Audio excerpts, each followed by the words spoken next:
Hi, my name's Andrew. This is my wife Breann. We're the Vernons, and we're from Red Deer, Alberta, Canada. We are fundraising for our IVF treatments to start in October. Unfortunately, in Alberta, we don't have any coverage, so there's no benefits or there's no medical insurance for anything related to infertility. So Andrew and I got married in June of 2017. We got pregnant a month and a half after our wedding. Unfortunately, we miscarried at 8.5 weeks. We didn't have any answers as to why we miscarried. We then started trying again in December. We got pregnant again in March 2018, and we miscarried again at 7.5 weeks. At that point, we started going to our family doctor and asking questions, and then we were referred to the fertility program in Calgary. And we've been there since 2018 in the fall. We've gone through a lot of different tests. They've done a lot of tests on me, they've done a lot of tests on Andrew, and we were diagnosed with low ovarian reserve in May of 2019. Means that my body produces eggs, but the eggs that my body produces are not viable for pregnancy. So I can get pregnant naturally on my own, but I can't stay pregnant. It's definitely been hard, for sure, especially seeing with everything that's going on with Breann and all the tests and all the doctor's appointments we have to go to, every roadblock after roadblock after roadblock. But it definitely has brought our marriage closer together, and knowing that this doesn't define us. But yeah, it's been up and down for sure, but like I said, we both happy, love each other, and love conquers all. I think it's been emotionally like a roller coaster. So you go up, you get really excited, and then you drop. There's been so many setbacks, there's been so many roadblocks, things that we didn't even know that would be a roadblock we've had to overcome. Knowing I'm only at the age of 26, and knowing that I'm young, I should be able to produce healthy eggs and carry to full term. And the challenge of me being a woman too, that's my purpose, that's my job. So it's been really hard accepting that I'm not able to do it on my own. But I'm also really grateful that we get the chance to do it with the fertility medication, and that we have that opportunity because a lot of people don't. So we have done 3 medicated IUIs. Our first one we did was in July of 2019, and it failed. We did another one in November of 2019, and we did our last failed IUI in February 2020. Even though it's easy for me to get pregnant, it is very, very hard knowing that I can get pregnant, but I can't stay pregnant. And once that happens naturally, the doctors can't do anything about it. The miscarriages alone were very, very hard to overcome. Even in our marriage, we've had to try and grieve something that isn't physically there anymore. With our first being only newlyweds and losing one, that was even hard because we were still learning how to live together and to adjust being married. And then with our second, we were told, hey, when you get pregnant after a miscarriage, that's your rainbow baby, that's the one you bring home. And again, we didn't bring that one home.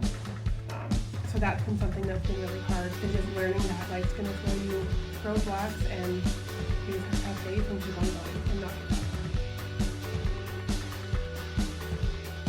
These last couple months, Andrew and I have been praying and getting ready to start IVF. We've done a lot of doctor's appointments. We have learned that I am starting 5 new fertility medications for IVF. We've learned our egg retrieval date, we've learned our transfer date, and we are starting fertility medication September 20th. So as I had stated before, there is no coverage for anything with IVF or any infertility. So as of right now, with our 3 failed medicated IUIs and everything we paid, we have paid $7,500 of our own money. Whether that be for medication, for traveling, for appointments and ultrasounds, and nothing is covered, blood work. Everything we have paid up until now has been completely our own out of pocket. What my dad has taught me to never give up, to keep going when tough times come, and always ask for help. I think we're in that stage in our life where when we first met, that's all we talked about, is wanting to start a family, being able to have kids, be able to raise them to be strong people. That's just one of the key points that we both admire, and something that we both dreamt about when we were kids ourselves. I think that's what we both would like. Well, that's a tough subject to talk about, to be honest. Well, when we first lost our first, It's hard to kind of think and really take time to process it. One second you're jumping for joy, and the next second we're not. It was definitely hard for us. It wasn't a quick bounce back. When we had our second miscarriage, that was another heartache as well. Once again, something that we couldn't just suck it up and move on. It was another child, another baby that's not in our arms, right? With everything going on with Hope and how we lost her, losing a child is difficult, of course. To me, it was harder because the dreams, having our kids jump on us and be little pains in the butts and all that, and now not having that, it's hard and it's difficult, and we seem to keep getting through it together as a family, and one day, I believe that we will see them again and reunite here as a family here again. It's something that I wish on no one, to be honest. At one point, you're so excited that you have a life in front of you, and then just like that was gone. And it was over so quick, so we never got to hear their heartbeat, or to feel their first kicks, or to know their first kids. We were parents, and then within 3 days we were. It was something emotionally that took me a long time to not blame myself, just because it's my body. I felt like it was my fault. I felt empty. I didn't feel I had a purpose anymore. And then with our second, we weren't even trying. It was something, a surprise, and then just like that was gone. And we didn't have any answers. The doctors are never able to say, well, here's why. Even though it's already been 2 years since we lost Shiloh, it doesn't even get any easier. It is indescribable, knowing that we finally have the chance to actually hold our own child that's biologically both of ours. Knowing that we have the opportunity because of technology and science these days to have that chance is even something that a lot of people don't even have. We are beyond excited. Nervous too. There's a lot of fear and unknown with IVF, and we don't know what's to come. Knowing that we will have that chance to finally be parents and to let our kids come into a world that they will be surrounded with people that have supported us no matter what, and that we get a chance to teach them about Shiloh and Hope, knowing that they have siblings in heaven that are watching over them.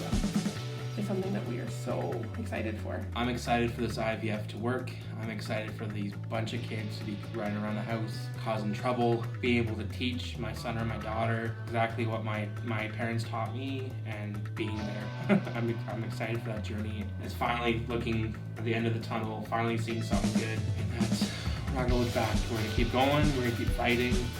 Baby Vernon's here. Thank you. Thank you. We don't even have words to describe how grateful we are. This is something that's been really hard for us, something we never even pictured for how we have to start a family and how we have to become parents. And to have that support already, and just know that we have an army of people supporting us, it's so rewarding. Knowing that there's people that don't even know what we're going through and are supporting us no matter what, it keeps us fighting, it keeps us reminded to keep going, to keep trying, to never give up. Have faith, even when you don't want to, even when it seems impossible, but never give up. You keep going.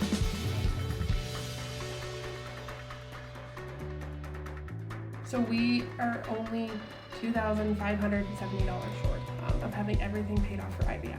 Now that does not include medication. Medication is separate. So our goal is just to raise as much as we can, just to help Andrew and I cover most of the cost, because we're going to be traveling back and forth to Calgary every day starting in October.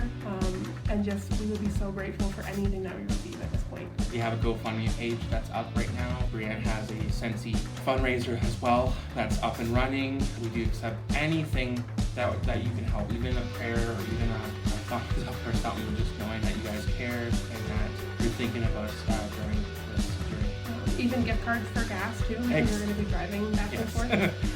Or even gift cards for different restaurants. A lot of our food is going to be eaten on the road, because we're going to be in Calgary a lot, spending a lot of time back and forth.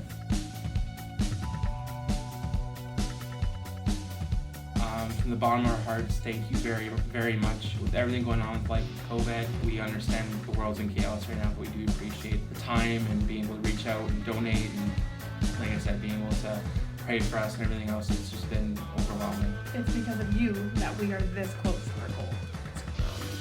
We can feel it. We're almost there. Almost there. And knowing that we only have $2,000 left, and knowing that a month ago we had $8,590 left. It's showing us to keep going and the cards are falling in their place, and it's because of you that this is happening. So thank you so much. Baby Vernon 2021. We cannot wait to meet you.